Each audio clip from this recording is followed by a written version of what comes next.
প্রিয় দর্শক, ঈদ মোবারক। যে যেখানে বসে আমাদের এই অনুষ্ঠান দেখছেন সবাইকে স্বাগত জানাচ্ছি। আমি আব্দুল্লাহ হীরা, আর এই বিশেষ আয়োজনটি প্রেজেন্ট করছে জারিশ। আমাদের সঙ্গে দুজন জনপ্রিয় অতিথি রয়েছেন এই আয়োজনে। আমরা তাদের পরিচয় করে দিচ্ছি এবং তারা এমনিতেই সবার কাছে পরিচিত। আমি বলছি যে আমাদের সঙ্গে আছেন আন্তর্জাতিক ক্রিকেট কমেন্টেটর এবং ফর্মার ক্রিকেটার আতহার আলী খান। আমাদের সঙ্গে আছেন ফর্মার ক্যাপ্টেন এবং তিনি হেড অফ অপারেশনস নারী ক্রিকেট দল হাবিবুল বাশার সুমন। দুজনকেই স্বাগত এবং ঈদ মোবারক। ঈদ মোবারক। দর্শক, আমরা এই আয়োজনে ঈদের যে ঘটনাগুলো আমরা জানানোর চেষ্টা করব, আতহার আলী খানের কাছ থেকে জানবো, হাবিবুল বাশার সুমনের কাছ থেকে জানবো। আমরা একটু জানতে চাই দুজনের কাছেই কমন প্রশ্ন। আতহার আলী খান, আপনি শুরু করতে পারেন। যে ঈদের তো অনেক বৈচিত্র্য রয়েছে। আপনারা আপনাদের শৈশবের এক ধরনের বৈচিত্র্য নিয়ে ঈদ করেছেন, তারপরে যৌবনের মধ্যে গেছেন, সেখানে একটা ঈদ, এখন বর্তমানে ঈদটাও একরকম। তো আপনি যদি এই ঘটনা প্রবাহ মানে একেবারে সংক্ষিপ্তভাবে যদি বলেন যে শৈশবের ঈদটা কোনো ঘটনা মনে পড়ে কিনা, বা ওই ঈদটা কেমন ছিল, বা এর পরের যে ঠিক যৌবনের ঈদটা কেমন ছিল, তারপরে এখন বর্তমানে ঈদের কোনো টান বোধ করেন কিনা, বা কোনো কিছু স্পেশাল কোনো মোমেন্ট মনে পড়ে কিনা, একটু যদি বলতেন। একটা জিনিস আমি ইন্টারাপ্ট করতে পারি? ওকে ওকে। আপনার এখন আসলে যৌবনে আছে আমার তাই মনে হয়। তো আপনি যাই বলবেন যৌবনের মধ্যে থাকবে এটা। না, আসলে আমরা যখন ঈদের কথা যদি আসে, তখন আমাদের মেমরির মধ্যে আমাদের বাবা মা যখন আমাদেরকে গিফটগুলো নিয়ে আসতেন, এটাই কিন্তু আমাদের সবসময় চিন্তাকে, আগামীকালকে ঈদ আছে, নিশ্চয়ই আমরা কিন্তু ভালো একটা গিফট পাবো, এটাই আশা, এটাই প্রত্যাশা ছিল যে বাবা মার সাথে একটা সময় তো কাটাবো। কিন্তু আমরা 5 ভাই, তো আমরা সবাই চিন্তা করতাম আজকে তো কিছু একটা তো আমরা গিফট পাচ্ছি। এবং ওই যাত্রাটা শুরু হওয়ার পরে ছেলের বাবার পক্ষে, বাবার মার দিকে চেয়ে আছি, এখন আমরা কিন্তু বাবা, এবং আমার বাবা আমাদের কাছে কিন্তু আমরা কিন্তু আশা করি আমরা সন্তানদেরকে নিয়ে আমরা এটা আমরা বসবো, গল্প করব, আমরা যতটুকু পারবো, যতটুকু সম্ভব দিয়েছে আমাকে আল্লাহ তাআলা, আমি তাদের জন্য একটা কিছু তো অবশ্যই প্রেজেন্ট তো দিবই। কিন্তু মূল কথা হচ্ছে কি, একসাথে ঈদ স্পেন্ড করা, একসাথে, এবং ফ্যামিলি মেম্বারদের সাথে যদি আমরা সময় কাটাতে পারি। আমাদের সময়ও বাবা মা ট্রাভেল করতেন, আমরাও কিন্তু এখন খেলার কারণে কিন্তু আমাদেরকে ট্রাভেল করতে হয়, অনেক সময় কিন্তু আমরা ঈদ মিস করে যাই আমরা। এবং আমার মনে আছে জিম্বাবুয়ে ট্যুরে কিন্তু আমরা ঈদের সময় আমরা নামাজ পড়েছি, ওখানে আমাদের সাংবাদিকদের সাথে নামাজ পড়েছি, কিন্তু আমরা ফ্যামিলি মেম্বারের থেকে দূরে ছিলাম। এই জায়গাটা আমার একটু দুঃখ লাগে আমাকে। আমরা আসলে এই সময় আমি আমার ফ্যামিলির সাথে থাকতে পারলাম না। তারপর কিন্তু ঈদে তো আনন্দর একটা মেলা, আনন্দর কেয়ার অ্যান্ড শেয়ার। ছেলে আমার দুটা ছেলে, একটা মেয়ে আছে, কিন্তু 2টা ছেলে বাইরে আছে, এদের সাথে কিন্তু সময় এখন কাটাতে পারছি না। এই যে আমাদের সামনে যেটা ঈদ আসবে, কিন্তু তারপরে আমার মেয়ে আমার সাথে আছে, আমার স্ত্রী আমার সাথে আছেন, আমার বন্ধুরা আছেন, যে শুধু ফ্যামিলি মেম্বার না, আমি মনে করি আত্মীয় স্বজনের সাথে, তাদের সাথে দেখা সাক্ষাৎ কিন্তু অনেক সময় নানান কারণে আমাদের সাথে কিন্তু দেখা হয় না।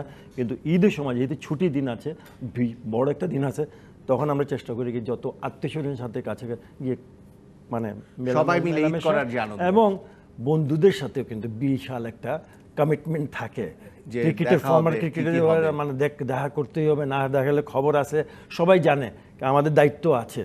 তো আই থিঙ্ক বিশাল একটা দিন আমাদের জন্য, এবং অবশ্যই হ্যাপি মোমেন্ট আমি বলতে পারি। কিন্তু আই থিঙ্ক মোর ইম্পর্টেন্টলি ফ্যামিলির সাথে স্পেন্ড করা। এবং আমার বাবা পাস্ট অ্যাওয়ে। আপনি কি ঈদের আনন্দ সব মানে এই ঢাকার মধ্যেই, মানে ছোটবেলা থেকে এখানেই ঈদের আনন্দ কাটতো? মানে গ্রামের বাড়ি বলে যে আমরা একটা কথা বলি, যে গ্রামের ঈদ কি আপনি পেয়েছেন? গ্রামে বলতে গেলে আমি তো নারায়ণগঞ্জের ছেলে, আমি তো নারায়ণগঞ্জে জন্মিয়েছি, কিন্তু আমি গ্রামে থাকিনি, আমি শহরেই থেকেছি। তখনও কিন্তু বাবা যখন চলে আসছেন, ওখানে বাসা তৈরি করার পরে আমরা 5 ভাই, আমি যেটা বলেছি আপনাদেরকে, ওখানে কিন্তু আমাদের ঈদের সময় ওখানে গ্রামের ঈদের আনন্দ নিয়ে নেই। আমি নিশ্চিত হাবিবুল বাশার সুমন গ্রামের ঈদের আনন্দ কেমন সেটা বলবেন, যে এখন তো হয়তো করা হয় না, বা সুযোগ পেলে করা হয়। মানে শৈশবের ঈদটা কেমন ছিল, মানে যখন আপনি ওয়েট করতেন যে নতুন জামা? কুষ্টিয়াকে ঠিক গ্রাম বলা যায় না, কুষ্টিয়া শহর। ওকে। না দেখো না, তো আমার দিকটা আসলে ওইভাবে যদি চিন্তা করি সেরকমই হয়। আমি এখনো আমার শহরে যে ঈদ করি, মানে আমার নিজের কুষ্টিয়াতে ঈদ করি আর কি। যদি আতাবেরা আমাদের কুষ্টিয়া গ্রাম বলতে ভালোবাসেন, বাট এটা আমি বলি নাই। বাট আমাদের একদম শুরু থেকে কিন্তু এখনো যাতায়াত ব্যবস্থাটা অনেক ভালো। মানে আপনি যখন শৈশব ছিল তখন গাড়ি ঘোড়া চলতো ওই সময়, মানে কোন যুগের কথা বলছেন? তখন হেলিকপ্টার চলতো, এখন গাড়ি ওকে চলে। ওকে।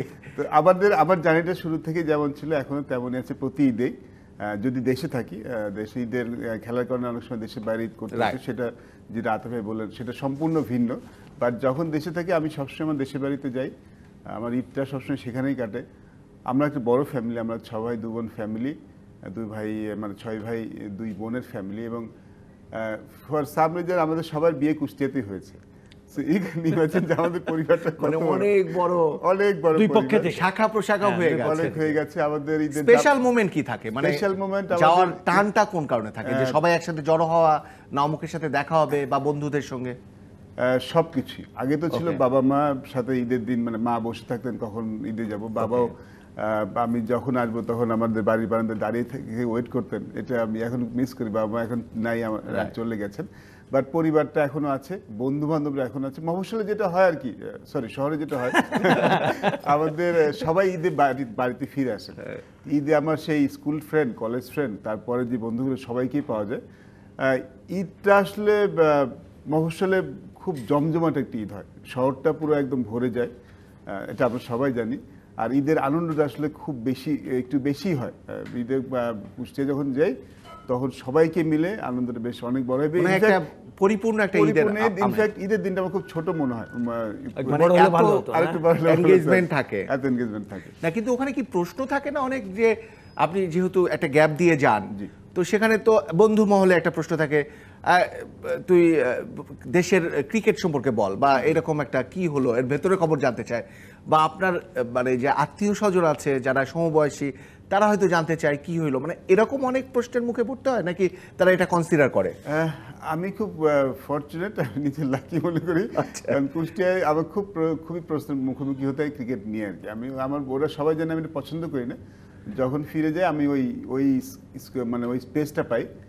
আলোচনাটা ক্রিকেট ছাড়া বাকি যে কিছু নেই বেশি হয় আর কি, পার্সোনাল লাইফে বেশি হয়। বন্ধু বান্ধবদের সাথে আসলে দুষ্টামি, হাসি ঠাট্টাটা বেশি হয়, আড্ডাটা বেশি হয়। ওই আড্ডা আসলে ক্রিকেটটা খুব কম। এখানে আমি আরেকটা জিনিস বলি, আমাদের মানে সবচেয়ে বড় জিনিস যেটা আমি মনে করি সেটা হচ্ছে কি ঈদের জামাত ফ্যামিলি সহ পড়া, সবাই মিলে যে নামাজটা মানে একটা পবিত্র দিন, একটা বিশাল একটা দিন আমাদের জন্য না।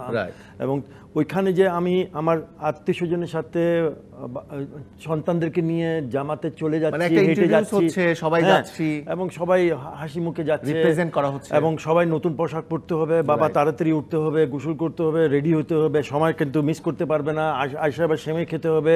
আমি কিন্তু এই ঈদের কথা বলছি, এবং কুরবানিরটা ভিন্ন। কুরবানির জন্য আমি কিন্তু অপেক্ষা, বাবা কি হচ্ছে কি হবে।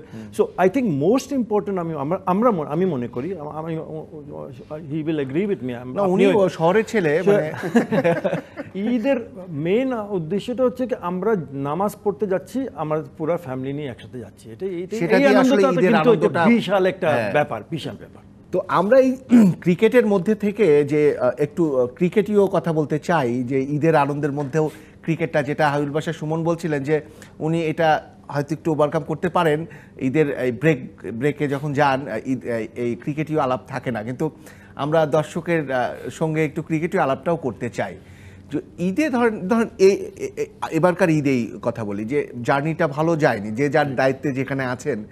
ধরুন আপনি নারী ক্রিকেট উইংসের যেহেতু হেড অফ অপারেশনস ওখানে কাজ করছেন, তো এই যে মানে একটা খারাপ জার্নি হলো, পাশাপাশি আপনিও একটা সময় পার করে আসলেন, এই যে খারাপ জার্নি হলো, এইটার রিপারকেশনটা আনন্দের মধ্যে পড়ে কিনা, বা এটার মধ্যে কোনো ইম্প্যাক্ট কাজ করে কিনা, মানে আনন্দের মধ্যে?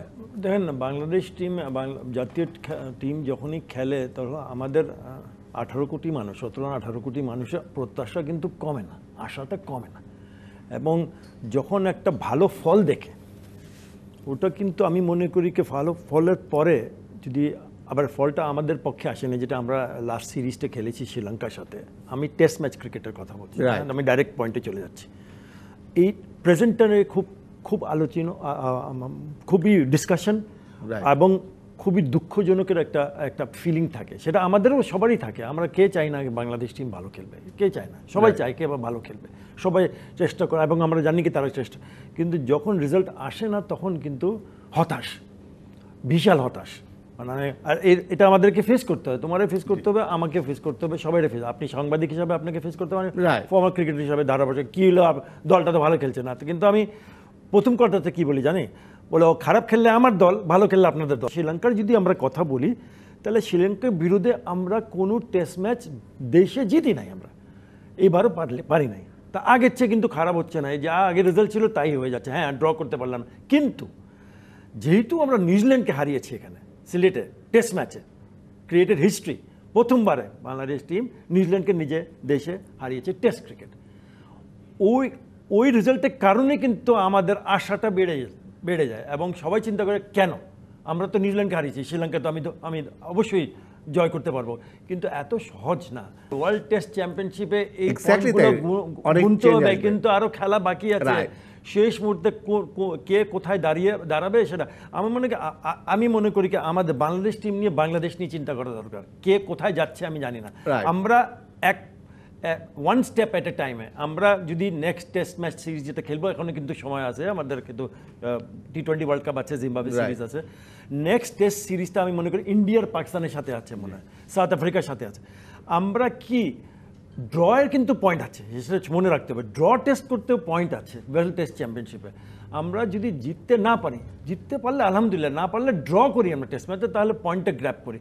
So let's see what happen. আর ট্রানজিশন পিরিয়ড আছে, আমাদের অনেক সিনিয়র প্লেয়াররা কিন্তু এখন একটা ট্রানজিশন পিরিয়ড হচ্ছে, একটু সময় লাগবে, একটু দাঁড় করে। একটু হাবিল বাশার আপনার কাছ থেকে জানতে চাই যে ওই যেটা বলছিলাম যে আনন্দের মধ্যে ওই ধরনের যে পারফরমেন্স, ব্যাড পারফরমেন্সের দায়িত্বে থাকলে এরকম কিছু হয় কিনা? আপনি ফর্মার সিলেক্টর অলসো। ডেফিনেটলি হয়, যখন খেলোয়াড় ছিলাম তখন হয়েছে, তারপর নির্বাচক ছিলাম তখন হয়েছে, এখন আরেকটা দায়িত্বে ঢুকেছি এখনো হয়, কারণ আমি তো আসলে স্পোর্টসটা ওন করি। এটা আমাকে হার্ট করে অবশ্যই, আমরা সবাই বিশ্বাস করি তাই, এবং তাই করা উচিত। জি, এবং আমার কাছে কিন্তু উইনিং লুজিং অনেক বড় ম্যাটার করে, এবং আমি সবসময় মনে মনে চাই যে যখন অকেশনগুলি আসে, ঈদ বড় অকেশনগুলি, যেখানে আমরা আসলে সবাই মিলে আনন্দ করতে যাই, সেই সময় রেজাল্ট একটু ভালো হলে আসলে ভালো লাগে। বাট যেটা আতর বলে, এটা সবসময় হাতে থাকে না, অপোনেন্টও তো খেলতে আসে, তারাও তো ভালো দল, জিততে আসে। তো সবসময় যে আমার যা চাবো তাই হবে এমন তো হয় না, আবার অনেক সময় কিন্তু ভালো হয়েছে, খারাপটাই বেশি মনে থাকে সবসময়। না, শ্রীলঙ্কার সাথে তো আমরা ওয়ানডে সিরিজ জিতলাম না, আমরা কিন্তু নিউজিল্যান্ডে যেও জিতে এসেছি কয়েকদিন, বেশি দিন হয়নি। এবং ভালো এই সিরিজের আগে কিন্তু লাস্ট 4টা না, এটা আসলে ব্যাপারটা হয়েছে হারার মুডটা কেমন ছিল, হারারটা মুডটা খারাপ থাকে ডেফিনেটলি। ঈদের দিন কিছুটা হলো হয়তো কেউ কিছু না মনে করে না দিল, নিজের মধ্যে তো থাকেই, খুবই স্বাভাবিক। প্রশ্ন করবেই তো, কুষ্টিয়া গেলে প্রশ্ন করবে, এতটা খারাপ হারলো কেন, মানে প্রশ্ন ঈদে যাদের সাথে দেখা করতে গেলে প্রথম প্রশ্ন কেমন আছেন, ঈদ মোবারক, কি হলো, তো দেশটা কি করলো, এই প্রশ্ন তো আমাদের উত্তর দিতে হবে। তো সেটা দিতে হয়, একটু তো খারাপ লাগে। কয়েকবার এরকম পরিস্থিতি, এরকম প্রথম এর আগেও গিয়েছি। আমার মনে আছে একটা 2003 ওয়ার্ল্ড কাপে কোরবানি ঈদের আগে আমরা ম্যাচ হেরেছিলাম সম্ভবত কানাডার সাথে, সেইটা খুব খারাপ কেটেছিল। এটা তো বিশ্বকাপে, ওয়ার্ল্ড কাপের কথা আগে একটা সিরিজ, আমরা যে প্রথম ওডিআই সিরিজ জিতলাম, আমি তখন ক্যাপ্টেন ছিলাম। আমরা সিরিজ শুরু করেছিলাম 2-0 দিয়ে হেরে, আমরা 0-2-তে শুরু হয়েছিল ঈদের আগের দিন। আমরা প্রথম দুটি ম্যাচ খেললাম, কাদের সাথে ছিল? জিম্বাবুয়ের সাথে। 5টা ওয়ানডে সিরিজ ছিল, প্রথম দুটি হেরেছি। তারপর ড্যাবআউটমের সাথে আমার অনেক বড় লম্বা ডিসকাশন হলো, ড্যাবআউট ছুটি দেবেন ঈদে, যে আমরা 2টি ম্যাচ হেরে গেছি, 3টা ম্যাচ ব্যাক হয়েছে, ঈদের ছুটি ক্যান্সেল, সবাই এখন যে ট্রেনিং করবে। He was very upset and angry. আমাদের তখন কোচ ছিল ড্যাবআউটমের। তো I manage to convince him, Athar ভাই ছিলেন, সবাই মিলে হেল্প করেছিলেন যে না, এই ঈদের ছুটিটা আমাদের জন্য খুবই স্পেশাল, আমরা ঈদের ছুটিতে না যেতে পারি, বুস্ট আপ হতে পারি এবং আরো মেন্টালি আরো আপসেট থাকবো। তো আমাদের 2 দিনের ছুটি পেয়েছিলাম, ওই ছুটিটা খুব কাজে লেগেছিল। আমরা তারপরে ফিরে এসে 3টা ম্যাচে জিততে পেরেছিলাম এবং সিরিজ জিতেছিলাম। তো এই জিনিসটা সবসময় কাজ করে ডেফিনেটলি। ঈদের আগে যখন এরকম খারাপ সময় যায়, ঈদের দিন একটু তো আপসেট থাকেই, মন খারাপ থাকেই, বাট দিন শেষে যখন সবাই মিলে একসাথে থাকি না, একটু হলেও এটাতে বের হয়ে আসার জন্য তো আমাদের একটা স্পেস লাগে। এটা বরং আমি ওইভাবে ব্যবহার করি যে এই দিনটা আমি ভুলে থাকতে পারি অন্য সবকিছু থেকে। অবশ্যই। আমরা একটা ছোট্ট বিজ্ঞাপন বিরতি নিচ্ছি। আমরা বিজ্ঞাপন বিরতির পরে যেটা জানতে চাইবো যে নিজেদের এক্সপ্রেশনগুলো আনন্দের সময় কি থাকে, মাঠের খেলাতে যখন ছিলেন তখন কেমন দিতেন সেটাও আমরা একটু জানতে চাইবো, বা যারা সতীর্থ প্লেয়ার যাদের সঙ্গে খেলে এসেছেন কার কেমন ক্যারেক্টার শো করতেন সেটা একটা অন্যরকম জানা হয়ে যাবে দর্শকদের। দর্শক, জারিশ নিবেদিত খেলার ঈদ আনন্দে একটা ছোট্ট বিরতি নিচ্ছি, আমাদের সঙ্গে থাকুন। দর্শক, আপনারা দেখছেন জারিশ নিবেদিত ঈদের বিশেষ আয়োজন খেলার ঈদ আনন্দ অনুষ্ঠান। আর সঙ্গে আছে আব্দুল্লাহ হীরা, আমার সঙ্গে আছেন দুজন অতিথি। এই আয়োজনে আছেন আতার আলী খান এবং আছেন হায়ুল বাশার সুমন। আমরা যেখানটায় ছিলাম, হায়ুল বাশার সুমন, আপনার কাছ থেকে একটু মজার কিছু গোপন তথ্য জানতে চাই। যে ধরেন মাঠে কার কেমন ক্যারেক্টার ছিল যখন আপনি ক্যাপ্টেন হিসেবে ছিলেন, এখন ওই সময় এখনও দু একজন রয়েছেন যারা আপনার ক্যাপ্টেন্সিতে খেলেছেন, তাদের ক্যারেক্টার মানে ধরুন উইকেট টেকিংয়ের সময় কার কেমন মনে রাখার মতো ক্যারেক্টার ছিল, বা ঠিক 100 মারার বা একটা ভালো মানে ব্যাটিং করার সময় বা 4 বা 6 মারার সময় ড্রাইভ, সেই রিয়াকশনটা মানে মনে রাখার মতো কোনো কিছু ছিল যাদেরকে আপনি পেয়েছেন সিনিয়র হিসেবে বা জুনিয়র হিসেবে?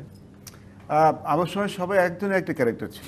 ওকে, সবাই ভিন্ন ভিন্ন ক্যারেক্টার ছিল, বাট গুড থিং যে সবাই সবার মতোই করে সেলিব্রেশন করতো। কোনো আমাদের আসলে খুব বেশি ফিক্স ছিল। আমি যদি খালেদ মাসুদ পাইলটের কথা বলি, যে উইকেটের পেছনে দাঁড়িয়ে কোন সময় কি করতেন, দুই একটা অবশ্যই মনে আছে কি করতেন? খুব মিষ্টি সম্বোধন ছিল খালেদ মাসুদ পাইলটের ব্যাটসম্যানের প্রতি, প্লেয়ারদের সাথে খুব মিষ্টি মিষ্টি কথা বলতেন, মানে ভাব জমাতেন কি ভাব জমাতেন এটা বলতে চাচ্ছি না। বাট খালেদ মাসুদ পাইলট যখন আমার এগেনিস্টে খেলেছে, আগের দিন থেকে টেনশন শুরু হতো, কালকে পাইলট উইকেট পিছনে আছে, কিছু মিষ্টি কথা কানের মধ্যে শুনতে হবে, সবকিছু মিলিয়ে আমার ভূত, মানে ঘরোয়া ক্রিকেটের কথা বলছেন? ঘরোয়া ক্রিকেট, ভূত, ভবিষ্যৎ, বর্তমান, অনেক কিছু নিয়ে কথা শুনতে হবে এবং সেই কথাগুলি সহ্য করা খুব মুশকিল। একদম পয়েন্ট টু পয়েন্ট কথার আলোচনা হবে আর কি। এবং এটা নিয়ে কোনো মানে করা যাবে না, আপিলও করা যাবে না যে এটা বন্ধ করেন, এই ক্যাসেটটা বন্ধ করেন। ক্যাসেটটা বন্ধ করলে এগ্রি করবে, তারপর আবার শুরু হবে, বন্ধ করবে মানে বলবে কিন্তু জি আচ্ছা করছি, তারপর আবার শুরু হয়ে যাবে। কিন্তু সেটা তো ঘরোয়া ক্রিকেটের ক্ষেত্রে ছিল, তিনি কি এরকম চর্চা মানে ইন্টারন্যাশনাল ক্রিকেটেও চালাতেন? শ্রীলঙ্কার প্লেয়ার পাইলটকে ভীষণ মানে হেড করবে বলে অপছন্দ করতেন, বিকজ তারা এটা একদম নিতে পারতেন না পাইলটটা। আমরা হারছি, আমরা তো তখন তো মানে বেশিরভাগ ম্যাচই আমরা খারাপ করতাম, বাট পাইলট কখনো থামে নাই, যে আসতো। এবং মুরলী ধরনের আমি জানিছি মুরলী ধরনের মানে ঠিক বিরক্ত না আপসেট হয়েছিল আর কি, যেসব কথা বলেছিল মুরলীকে নিয়ে আর কি। তো ওরা তো সাধারণত জবাব দেয় না, বাট ইয়ার সো আপসেট, একটা সময় মনে জবাবও দিয়ে ফেলেছিল আর কি।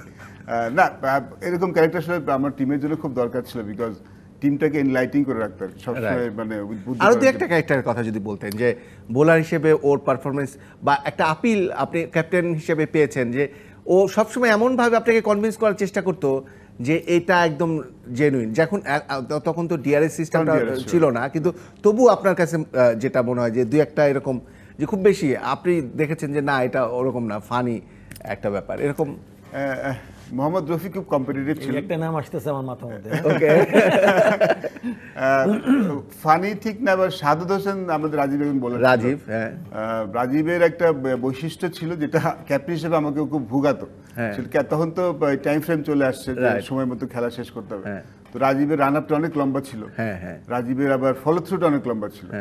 তো একটা ম্যাচে আজ লেট, তার আগে আমি আমার সাসপেনশন আছে, ওই ম্যাচে আমি যদি লেট করি আমি 3 ম্যাচ সাসপেন্ড হয়ে যাবো। আচ্ছা, তো মাঝখানে ম্যাচে আম্পায়ার এসে বললো তুমি কিন্তু দেরি করে ফেলছো, তুমি কিন্তু বিপদে পড়ো। আমি কি হয়েছে, তোমার একটা বলো তো 10 মিনিট করে ওভার শেষ, 8 মিনিট ওভার শেষ করছে, অনলি 4 মিনিট টাইম থাকে। আচ্ছা, আমি পরে খেয়াল করলাম সেটা সাধারণ রাজীব, ও লম্বা রান আপ নেয়, লম্বা ফলো থ্রু করে, তারপর যখন ব্যাটসম্যানদের তাকিয়ে থাকে এরকম করে, তারপরে আবার ফিরে যায়, বাবা মানে বিভিন্ন রিয়াকশন তুই রিয়াকশন দিস না, আবার করবো না, তুই যে বলটা কর। ওকে, এরকম একটা ব্যাপার ছিল।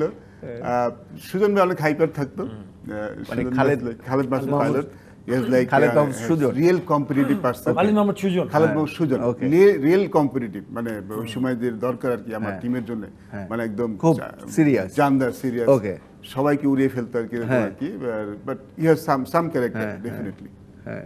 আতার খান, আপনার কাছেও জানতে চাইবো, আপনি সেই সময় আপনি যে যুগে খেলতেন সেই সময়ের কথা বলছি, যে সেই সময়ও কিন্তু অনেকে ছিল, যেমন আমরা মোহাম্মদ রফিকের কথা বললাম, সুজন আর আমাদের মোহাম্মদ রফিক আমাদের সাথে খেলেছে, তো দুর্জয় ভাই, এরা যারা ছিলেন, আমি মনে করি প্রথমবারে যদি আমি একদম প্রথমের দিকে 80, 81, 82, 83, তখন একজন ক্যারেক্টার ছিল, তার দিকে তাকিয়ে থাকতাম আমি, সব কিছু ভালো লাগতো, একদম নিখুঁত থাকতেন উনি। জুতা থেকে পলিশ, পরিষ্কার, প্যান্টে ক্রিস, একদম ফ্লপি হেডটা সুন্দর, শার্ট ক্রিসলেস, একদম জেন্টলম্যানের মতন, ফাইটার। আমরা তো সবাই মনে করি রফিক ফাইটার, প্রত্যেকে মাঠে যারা থাকে তারা একজন ফাইটার, হাবিবুল বাশার ফাইটার, মানে নিজে জায়গায় ফাইটিং করছে। কিন্তু জাহাঙ্গীর শাহ বাদশা, মানে ওনার ক্যারেক্টারটা দেখে মনে হচ্ছিল তো আমার তো ক্রিকেটারই হওয়া দরকার, আর কিছু আমার মাথা আসতো না। এবং উনি যে ফাইট করতেন মাঠে, অদ্ভুত হিসাবে ফাইট করতেন, মানে যে কোনো দলের মানে আমার প্রথম খেলা ইন্টারন্যাশনাল ম্যাচ বলতে গেলে বাংলাদেশ 11-এর প্রথম সুযোগ হয় শ্রীলঙ্কা 11-এর বিরুদ্ধে। শ্রীলঙ্কার পুরো টিম আসছিল, ফুল টিমের বিরুদ্ধে আমরা বাংলাদেশ 11। উনি 4টি করে উইকেট নিয়েছিলেন ওখানে, দিলীপ মেন্ডিস, রয় ডায়াস, ভেট্টমনি, ওয়ার্নাপুরা, টপ ব্যাটার তো ওই সময়কাল। কিন্তু আর বঙ্গবন্ধু স্টেডিয়ামে ফ্ল্যাট উইকেটে, একদম পিচে কোনো গ্রাস নাই, মানে তক্তা উইকেট বলতে মনে হচ্ছে ব্যাটিং এর জন্য, কিন্তু মানে থেকে গেলে মোটামুটি খবর আছে, 100 তো আছে। বাট ওনার ফাইটটা, ওনার চিন্তা ভাবনাটা, ওনার চলাফেরাটা, ওনার কথাবার্তা, উনি কিন্তু আমার গুরু। উনি বিশাল একটা ইম্প্যাক্ট ফেলেছেন আমার আপনার বেড়ে ওঠার পেছনে ওনার একটা বড় একদম 100% বিশাল অবদান। এবং শুধু উনি নয়, মানে ওই সময়কাল আমরা কিন্তু দেখতাম যে সোজা ব্যাটিং কে করে, মানে তারা সুন্দর। ওই সময়কাল আমাদের একজন ছিলেন Omar Khalid Rumi, right arm leg spinner ছিলেন রুমি ভাই, কিন্তু উনি যে কাভার ড্রাইভ আর অন ড্রাইভ আর অফ ড্রাইভ করতেন, আমি খেলার টেকনিক্যাল কথা বলছি, কিন্তু ওনার এক্সপ্রেশনলেস ছিলেন উনি, মানে ওই কথা কোনো এক্সপ্রেশন দিতেন না। আর মানে ফাইনালি না, বাট না খেললাম রুমি ভাই অসন ড্রাইভ, হ্যাঁ ঠিক আছে ব্যাটিং করো, ওকে। সো বাট বাদশা ভাই টোটাল ডিফারেন্ট ক্যারেক্টার। ফাইটার তো ওনার পক্ষে যদি কোনো রেজাল্ট না যেত, উনি যদি বল করতেন, ওনার মানে উনি মনে করেন এই ডিসিশনটা আমাদের পক্ষে ছিল, কিন্তু গেল না, আমাদের কাছে আসলো না, ওনার রিয়াকশনটা মানে আউটবাস্ট করতেন উনি। কিন্তু পরের দিকে দেখতাম কি উনি মাঠ থেকে বাইরে চলে যেতেন, মানে ধর আমি আর দরকার নাই, তো ওনাকে আটকায় রাখতে হতো, না জানেন না আপনি এক্সাইটেড হতেন, বিশাল এক্সাইটেড। এবং কিন্তু এরপরে যারা আসতেন, ধরেন আমি যদি একদম আপনার মানে আপনার লম্বা হাইটের ক্ষেত্রে যদি বলি, আকরাম খানের কথা দুই একটা মনে পড়ে যে আকরাম খান মাঠের ক্রিকেটে এমন কোনো ক্যারেক্টার শো করতেন যেটা মনে রাখার মতো, একটু হাসিয়ে বা একটা মজা দিত? শুনুন, আমরা তো সিনিয়র, তো আকরাম তো আমাদের জুনিয়র, কিন্তু খেলোয়াড় হিসাবে তো বিরাট অবদান, আইসিসি ট্রফির চ্যাম্পিয়ন করে হলো, ক্যাপ্টেন ছিলেন। এবং সে ইউএসএর সাথে মনে হয় খেলাটাই, যেখানে আমরা ফেসে গেছিলাম, ওখানে ইউএসএ নেদারল্যান্ডের সাথে, নেদারল্যান্ডের সাথে খেলায় সে কিন্তু আমাদের দেশকে কিন্তু ওই জায়গাটা কিন্তু বাঁচিয়ে আমাদেরকে কিন্তু আমরা কিন্তু কোয়ালিফাই করি। আকরাম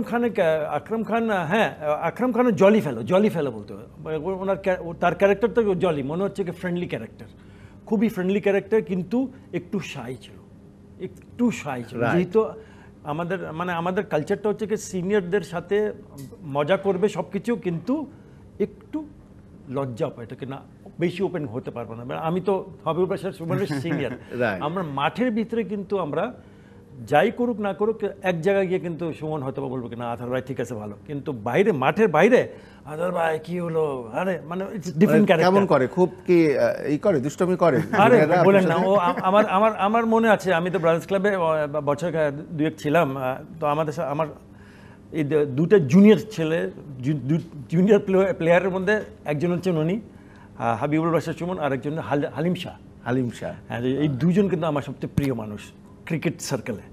এবং ওই সময়কাল থেকে আমি কিন্তু সিনিয়র ক্রিকেটার, কিন্তু ওরা কিন্তু আমাকে ছাড় দিত না, বলে না আথার ভাই আমি থাকবোই আপনার সাথে, আপনি যা করবো আমিও করবো। আমি কী বলো বাবা, সো ওই হিসাবে কিন্তু তারা যোগ করতো, টাইম স্পেন্ড করতো, আমরা এটা করতে যাই, আমরা এটা করতে যাব, খেলা দেখতে গেলে খেলা দেখতে যাবো, ছবি দেখতে গেলে ছবি দেখতে যাব। কিন্তু ওই যে ডিস্টেন্সটা যেটা আমরা বলি না কি, আমি বাচ্চা ভাইয়ের সাথে আড্ডা মারতে পারি, কিন্তু বাচ্চা ভাইয়ের সাথে আমি একটা জায়গায় গিয়ে কিন্তু ওনাকে সম্মানটা রাখতে হবে। তো I think that's what they did, that's why they are so close to me now. এর মধ্যে কিছু মনে পড়লো, একটু অ্যাড করতে পারি যে আতার ওই সময় একটা জিনিস শিখিয়েছিলাম, আমরা তো স্টার্ট করেছি শুরুর দিকে, সিনিয়র আতার কিন্তু অনেক ফ্রি, বাট স্টিল একটা মানে একটা তো ছিলই, একটা জিনিস আতার তখন শিখিয়েছিল যেটা আমি এখনো মনে রেখেছি, এবং এটা আমার লাইফে অনেক কাজে লেগেছে অনেক সব ক্ষেত্রে। আতার একটা কথা তখন শিখিয়েছিলেন যে সম্মান পেতে হলে সম্মান দিতে হয়। If you don't Okay, respect me I right. Don't respect you. একদম তাই। আমি এটা সবসময় মেনে এসেছি এবং এটা আমার লাইফে অনেক আমি সম্মান করি মানুষকে, সম্মানটাও কম এবং বেশি এটা করি। একদম ফল পান একদম যেটা হয় Simple এটা thing, না, Right, এটা আমি একদম- কাদের সাথে কি শিখেছি, আমার বাবা মা শিখেছে আমাকে। আমরা কিন্তু সন্তানদেরকে শিখাই কে সম্মান দিলে সম্মান দাও, পাবে। তুমি অবশ্যই। সম্মান অবশ্যই পাবা, অবশ্যই। অবশ্যই। আরো একবার বিরতি নিতে হচ্ছে দর্শক, আমাদের সঙ্গেই থাকুন। দর্শক আবারও স্বাগত, আপনারা দেখছেন জারিশ নিবেদিত ঈদের বিশেষ অনুষ্ঠান খেলার ঈদ আনন্দ। সঙ্গে আছে আব্দুল্লাহ হীরা, আমার সঙ্গে আছেন দুইজন জনপ্রিয় অতিথি হায়ুল বাশার সুমন এবং আতার আলী খান। আমরা মজার কিছু তথ্য পেলাম ঈদের এই বিশেষ আয়োজনে, স্পেশালি মাঠের ক্রিকেটে আপনারা কি মানে কার কি ক্যারেক্টার ছিল। পাশাপাশি হায়ুল বাশার সুমন, একটা কথা যদি আপনি বলতেন যে আপনার ক্যাপ্টেন্সিতে ধরেন যখন ফিল্ডিং সাজাতেন তখন আপনি মানে এরকম কোনো স্মৃতি আছে যে আপনি তাকে একটু এই ক্লোজ কোথাও দিতেন, স্লিপে দিতেন, বা তিনি আবার ওইটাতে একটু ফেল করলে তার রিয়াকশনটা এরকম থাকতো, বা তার কাছে ক্যাচটা গেলে ড্রপ হওয়ার চান্স, মানে মিষ্টি মধুর কোনো স্মৃতি? ডোমেস্টিকে আছে, ডোমেস্টিক Right. বেশি হতো। Right. আমি যেই টিমে খেলতাম ফার্স্ট ক্লাস খুলনা ডিভিশন, তখন প্রায় 8টা ন্যাশনাল প্লেয়ার খেলতাম। আমরা সবাই ছিলাম, সাকিব, মাশরাফি, আমি, অনেক প্লেয়ার খুলনা থেকে উঠে এসেছিল। ওই খুলনার খেলাটা খুব মজা হতো খুলনা ডিভিশনের পক্ষে। আমার একটা ম্যাচে মনে আছে, তো আমি নিউজিল্যান্ড যাব, তো তখন আমি ওডিআই খেলছি না আর কি। নিউজিল্যান্ড যাওয়ার আগে তো টেস্ট ম্যাচে আমি যাব কি যাব না একটা কনফিউশন তো রয়েছে। তো আমার সাথে রাজিন সালের একটি চলছে, আমি যাবো তো রাজিন সালে যাবে। ওকে, তো আমি ক্যাপ্টেন খুলনা ডিভিশনে, রাজিন সালে ব্যাটিং করতে নেমেছে, আমি রান করেছি, বাট রাজিন সালে না গেলে আমি যাবো মোটামুটি শিওর, বাট রাজিন সালে আউট হলে লাইক কনফার্ম আর কি। তো এটা ক্যাচ উঠেছে আমার একজন ফিল্ডার, সম্ভবত জিয়া রহমান, একদম ইজি ক্যাচ, মানে যে কোনো বাচ্চা ছিল ধরতে হবে। সুন্দর মারলো টপে, জিয়া এরকম ফেলে দিলেন। তো তারপরে 5 মিনিট আমার কর্মক্ষেত্রে কথা তো আমি আর কি, ওরা সবাই এখনো মনে রেখেছে ওই রিয়াকশন, এখনো মনে রেখেছে। ফিল্ডিং পজিশন, হ্যাঁ, অনেক সময় সিলিতে দাঁড়াতে অনেকে ভয় পেত না, আমি সিলি দাঁড়াবো না, একটু ভয় পেত, মানে ওই সময় এরকম গড়ে ওঠেনি যে স্পেশালাইজড, রাইট, গড়ে ওঠেনি। তো স্লিপ ফিল্ডার চুজ করতে আমাদের খুব সমস্যা হতো, কে স্লিপে দাঁড়াবে, এটা নিয়ে আর কি একটা ব্যাপার থাকতো সবসময়। আতার আলী খান, আপনি নিশ্চিত থাকেন, আপনার কাছ থেকে লোকাল ক্রিকেটের সম্পর্কে জানতে চাইবো না, আপনি ইন্টারন্যাশনাল কমেন্টেটর হিসেবে আপনার সেই মুহূর্তগুলো যদি একটু বলতেন, যে ধরেন ইন্টারন্যাশনাল কমেন্টেটর হিসেবে যাদেরকে আপনি পান তাদের কার কেমন ক্যারেক্টার শো করে, যদি একটু বলতেন তাহলে আমরা বুঝতে বা চিনতে সুবিধা হতো। দেখেন, ক্রিকেট ইজ জেন্টলম্যানস গেম, অবশ্যই তাই। তো আমি একজন জেন্টলম্যানের কথা বলেছি, বা জাহাঙ্গীর সাহেব বাচ্চা টু জেন্টলম্যানকে আমাদেরকে Right. পথটা দেখিয়েছে। এবং আমরা যদি কমেন্ট্রি কথা বলি, আমার ধারাভাষ্যকের যে এক্সপিরিয়েন্সটা আছে, আমরা কমফর্টেবল ফিল করি যখন আমাদের আশেপাশে দেশের লোকজনের সাথে বসলে আমাদের সেম কালচার, সেম সোসাইটি, আমরা সেই দুই একজনের নামই বলেন, দর্শক একটু বুঝতে সুবিধা হবে। সুনীল গাভাস্কর বলেন, সঞ্জয় হর্ষা ভোগলে মাঞ্জরেকর, বলেন, সঞ্জয় মাঞ্জরেকর, রবি শাস্ত্রী, রবি শাস্ত্রী। চারজনের কথা তো Right. বললাম। কিন্তু যখন আমরা বক্সে বসি, কমেন্ট্রি বক্সে বসি, ওইদিকে রমেশ রাজা আছে, ওয়াক্কার ইউনুস আছে, ওয়াসিম আকরাম আছে, Right. হ্যাঁ, শ্রীলঙ্কাতে আমরা রাসেল নাডালের সাথে আমরা এখন করেছি, common রাসেল পারভেজ নাডাল। মারুফের সাথে কথা বলেছি। So I am talking about আমাদের আশেপাশের দেশের কথা। কিন্তু সবচেয়ে বেশি যেটা আমাকে কমফর্ট জোনটা দিয়েছে আমার মনে হয় ইয়েন বিশপ ভাই, Ian Bishop from West Ian Indies. Bishop. হ্যাঁ, ইয়েন বিশপ। এটাই ওখানে বসলে মনে হয় একটা এমব্রেসমেন্টের ব্যাপার আছে না। আমি যদি ইটস লাইক দুজন ব্যাটিং করতে যাচ্ছেন খেলোয়াড়রা, তো নিজেদের দুজনের আন্ডারস্ট্যান্ডিং, একটা ভালো আন্ডারস্ট্যান্ডিং থাকতে হবে, কোনো মিসআন্ডারস্ট্যান্ডিং থাকতে হবে না। রাইট, তুমি রান নিতে গেলে আমি হ্যাঁ করব না করব, কিন্তু আমাদের চোখের কিন্তু কথা হবে, আমি না নিলাম না, ঠিক আছে, না টিমের জন্য ভালো, রান নিলাম না, পরে তুমি ব্যবস্থা।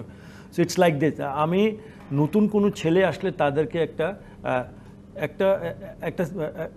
এক জায়গায় ওকে নিয়ে আসতে হবে যেখানে সে আপনাকে স্টার্ট করবে ট্রাস্ট করতে। তা আমরা যখন নতুন যাই কমেন্ট্রি বক্সে, তখন আমিও কিন্তু চিন্তা ভাবনা করি আসলে আমি কোথায় যাচ্ছি, আননোন জায়গায় যাচ্ছি, তো আমি জানি তো ওইখানে, আমরা তো টিভিতে পর্দাতে দেখছি, আমি তো কোনোদিন ওখানে বসি না। Right. তো আস্তে আস্তে বাড়তে, প্রথমে লজ্জা ছিল, কিন্তু লজ্জাটা আস্তে আস্তে কাটছে যখন আমি ইয়েন বিশপের সাথে কাজ করতে বসেছি, এবং তারা ওই স্পেসটা দিচ্ছে, মানে তারা ওই স্পেসটা দিচ্ছে, এবং তা কিন্তু যাই বলছে তার কিন্তু খুব ভালো লাগছে। অনেক সময় হয় না কি, আমি বলছি বলে কি রে, কি বললি, এটা কথার কথা। মানে ইয়ান বিশপের ক্ষেত্রে ওনার কথা বা উনি ধরেন একটা আউট হওয়ার পরে ওনার রিয়াকশনটা বিশাল ব্যাপার, মানে তার কথা বলার ল্যাঙ্গুয়েজের যেভাবে প্রকাশ করা এবং যেভাবে তার রিয়াকশনটা এক্সপ্লোড করছে না, এক্সপ্লোড একজন করছে, ড্যানি মরিসন তো উনি ভেরি ফানি, মানে ফানি এবং ওভার এক্সাইটেড।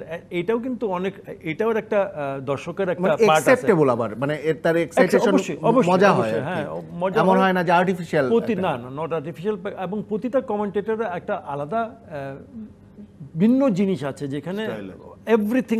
ওইটা একটু ক্ষুদ্র করে কি মনে পড়ে আপনার, ধরেন আমাদের এই আশেপাশের দেশগুলো, ভারতের মধ্যে যারা আছেন, রবি শাস্ত্রী, সঞ্জয় মান্দ্রেকার, সুনীল গাভাস্কর, তাদের আসলে কে কেমন, মানে reaction, the biggest reaction is from Ravi Shastri, হ্যাঁ, বিকজ হি ইজ বিগার, সবকিছু তার বিশাল ব্যাপার, মানে টসে জেলে ওখানে রবি শাস্ত্রীর পাশে দাঁড়ালে কি আপনার কাছে মনে হয় যে একটু আপনি মানে স্বাস্থ্য একটু কম হয়ে গেল কিনা, মানে উনিও তো লাইক আপনার মতো টল, বা না স্বাস্থ্য মানে এখন ওর বিশাল ওয়েট হয়ে গেছে, এখন তো ওয়েট বেশি হয়ে গেছে, বাট আমার আই থিঙ্ক আমি টক্কর দিতে পারবো আমি দাঁড়ালে, এভাবে। কিন্তু ক্যারিবিয়ান জোনের কেউ দাঁড়ালে লাইক মনে হয় যে আই এম দ্য শর্টেস্ট, আমি কার্টলি অ্যান্ড্রুজ ছিলেন এবং ইয়ান বিশপ কিন্তু আমার চেয়ে বেশি লম্বা, কিন্তু তাদের সাথে ক্যারিবিয়ান মানে কমেন্টেটরদের সাথে, মানে বেশি তারা যে অন্য মানুষকে এত কাছে এত তাড়াতাড়ি আপন করে নিতে পারে, এটা কিন্তু জানতাম না। ওকে, আর গেলে মনে হচ্ছে আমি নিজের বাসায় বসে আছি। শুধু এই দুইজন না, ড্যারেন গ্যাঙ্গা আছে, স্যামুয়েল বাদ্রি আছে, অনেকজনই আছেন, কিন্তু ওদের ফিটসাম ফাস্ট বোলিং ছিল না, মানে বাউন্সার মেরে তো আপনার শেষ করে, হ্যাঁ খুব বেশি ফেরোসিয়াস। মাইকেল হোল্ডিং এর সাথে কাজ করেছি আমি, কিন্তু যখনই কাজ করতে গেছি মনে হচ্ছে আমাকে অনেক বছর থেকে চিনে, কি খবর, মানে এত বেশি কর্ডিয়াল, ভেরি কর্ডিয়াল, বিশাল একটা প্লাস পয়েন্ট আমি পাই ওদের সাথে বসে। আর পাকিস্তানি কমেন্টেটরদের কোনো স্পেশালিটি, মানে লাইক একটা একটু মানে তর্ক বিতর্কের মধ্যে আর একটু এগিয়ে মানে না আমি ঠিক, কিন্তু আমি কিন্তু যেখানে দেখি কিনা ভুল, যেখানে আমি কিন্তু আমিও নিজেরে কিন্তু ব্যাক আপ করি না, আমিও কিন্তু বলি দাঁড়া বাবা, you can talk whatever you want, but I have my liberty to say what I want to say. যেটা রামিজের সাথে আমার একটা মুলতান টেস্টে তো আপনার ঘটনাটা জানেন না কি হয়েছিল। আমাদের খেলার কিন্তু বেশ, যদি অনেক জায়গা বলি, পার্টিসিপেশন কিন্তু বেড়েছে, যেমন কমেন্টেটর আতার আলী খানের মধ্য দিয়ে আমাদের প্রেজেন্টেশন বেড়েছে, আরও বাড়বে বলে আশা করছি সামনের দিনগুলোতে। আবার খেলাধুলায় তো আমাদের দিন দিন একটা, মানে হয়তো বৈশ্বিক টুর্নামেন্টে আমরা মানে অ্যাচিভ করিনি ট্রফি, কিন্তু তবু মনে হচ্ছে একটা জায়গায় যাওয়ার একটা, যেহেতু আমাদের আবেগটা আছে এবং আমাদের মানে না পাওয়ার কষ্টটাও আছে, তার মানে আমরা ডিজার্ভ করি, এরকম মিন করে। তো আমাদের ক্রিকেটটা আসলে কি এরকমভাবে আমরা সামনের দিনগুলোতে আরও যে সুদিন নিয়ে ঈদ কাটাতে পারবো, বা আমি শিওর আমরা ডেফিনেটলি পারবো ইনশাআল্লাহ। ব্যাড ডেজ আমরা যেটা বলেছিলাম না, ব্যাড ডেজের কথা বেশি মনে থাকি, গুড ডেজের কথা একটু কম মনে করি। গুড ডেজ কিন্তু এর মধ্যে এসেছে, আই মিন অনেক ঈদের আগেও কিন্তু আমাদের ভালো সময় কেটেছে, বাট ওই খারাপটা বেশি সময় মনে থাকে আর কি। এখন অনেক উন্নতি আমরা করতে পারি, বাট স্টিল আমরা কিন্তু দেখুন আগে কিন্তু হারাটা কিন্তু অনেকটা মানে কমন, মানে মাইন্ডসেট করে রাখতো, কিন্তু আমরা হারা অ্যাকসেপ্ট করছি না, তার মানে রিঅ্যাক্ট করছে দর্শকও যে কেন হারলাম। এই এটা জিতার পরে মানে জিতাটা মনে নাই, যেটা ওরা বলছে জিতার পরে, কিন্তু হারার পরে হ্যাঁ ঢাললেন কেন বলে কয়দিন আগে, মানে প্রত্যাশাটা বেড়েছে কিন্তু আমাদের পারফরমেন্সের কারণে। রাইট, আমার মনে হয় ভবিষ্যতে আরো ভালো হবে, কারণ আমাদের অনেক ট্যালেন্ট আসছে, আমরা যদি তাদেরকে ঠিক মতো নার্চার করতে পারি। At the same time sometimes অনেক ইয়াং ট্যালেন্ট নিজেরাও আসলে নিজেদেরকে নার্চার করতে হবে আর কি, শুধু দুই পক্ষই থাকতে হবে এটা ব্যাপারটা। এবং একটা ভালো জিনিস যে এখন কিন্তু প্লেয়ারদের ফিউচারটা খুব ভালো। আমরা যখন খেলেছি আমাদের তো আমি সে রাতের বেলা এগ্রি করবো, আমাদের খেলা বেড়ে চিন্তা করতে হয়েছে খেলা পরে কি করব, মানে খেলার সাথে আমার পড়াশোনা শেষ করতে হবে, ফিউচার সিকিউর, খেলার শেষে আমরা কি করব, সিকিউর করতে হবে। এখন মানে ওই যে গল্প শোনাচ্ছিলেন এমআর এর মতো, যে ঢোকার পরে আসলে আমার গোলক দাদার মতো যে আমরা কোথায় যাই যে ঠেকবে আর কি। কিন্তু এখন খেলারা কিন্তু খেলাটাকে পেশা হিসেবে নিতে পারেন এবং ফাইন্যান্সিয়ালি কিন্তু যথেষ্ট সলভেন্ট হয় যদি আমি ভালো ক্রিকেট খেলতে পারি। সেই জন্য আমরা খেলারও বেশি পাচ্ছি এবং ভবিষ্যতে আরো ভালো পাবো। অন্য দেশগুলি কিন্তু এগোচ্ছে, সবাই কিন্তু দাঁড়িয়ে নেই। আমরা যদি আরো একটু প্রোঅ্যাক্টিভ হই, ডেফিনেটলি আমাদের এরপরে ঈদের দিনগুলিও আসলে সুদিনই আসবে, খারাপ দিন কম আসবে আমাদের। অবশ্যই তাই। আমাদের এই খেলার ঈদ আনন্দে আসলে বেশ কিছু আমরা পেলাম আপনাদের এই উপস্থিতিতে। অনেক ধন্যবাদ দুজনকেই। দর্শক, খেলার ঈদ আনন্দে জারিস নিবেদিত যে আয়োজনটি আপনারা দেখছেন, আমরা আমাদের সঙ্গে দুজন জনপ্রিয় অতিথি ছিলেন। আসলে আমরা ক্রিকেটীয় আলাপের মাঝে তাদের ব্যক্তিগত অনেক অভিজ্ঞতা আমাদের সঙ্গে শেয়ার করেছেন। সবাই ভালো থাকুন আর ঈদের আনন্দে সবার ভালো কাটুক, আর সঙ্গে থাকুন ডিবিসির।